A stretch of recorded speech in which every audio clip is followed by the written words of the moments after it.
another day, another 4Runner.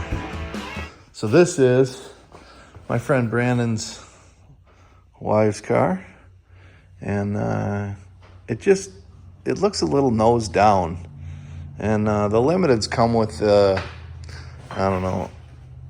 suspension that has like the hoses hooked to the shocks, X3S or KDSS or whatever it is. Anyway, so you can't really do a ton to it without removing the system and or extending stuff, whatever.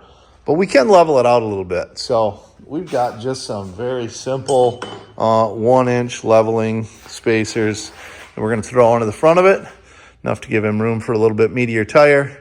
And yeah, hopefully it doesn't go too bad. We'll find out shortly. All right, so we've got it jacked up, and you can see the biggest difference with these is the Limited has this hose going to the shock with that system, or the strut, I'm sorry. So I think I can still do what I normally do, which is loosen all the control arm mounts, swing that lower control arm down, lower the shock or strut assembly, slip this on top, put it back up, and bolt it back down. There's plenty of play in this hose for the strut, so shouldn't be a problem. All right, so if you haven't watched any of my videos before, if you're watching for the first time, thanks, welcome. But when I do these, there are 2 bolts that go vertically into what holds the ball joint to the knuckle.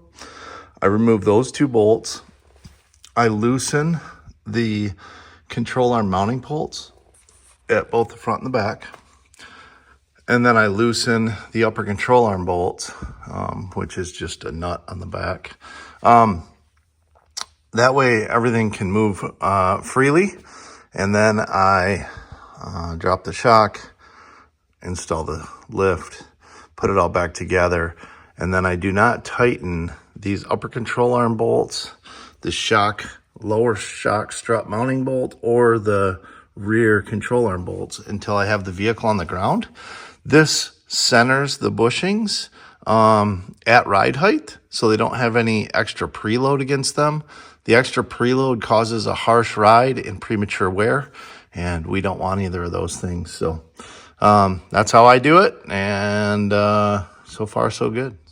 All right, so in this particular instance, I was able to leave that lower shock mounting bolt in, and the control arm just swings down. There's still the hose for that shock is not even remotely tight. It still has slack, but this gives us adequate room to slide the lift spacer in there. And then we'll put it all back together. So, obviously with any of these cars, the newer it is when you work on it, the easier it'll be.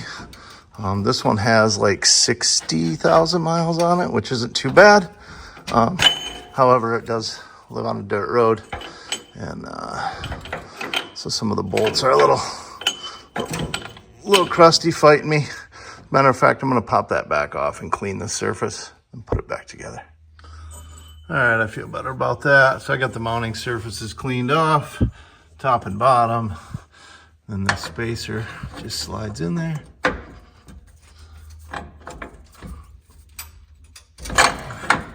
A little bit of work trying to do it with just one hand, but yeah, that goes down on there, and then they give you some new hardware for the top. So we'll bolt her back up.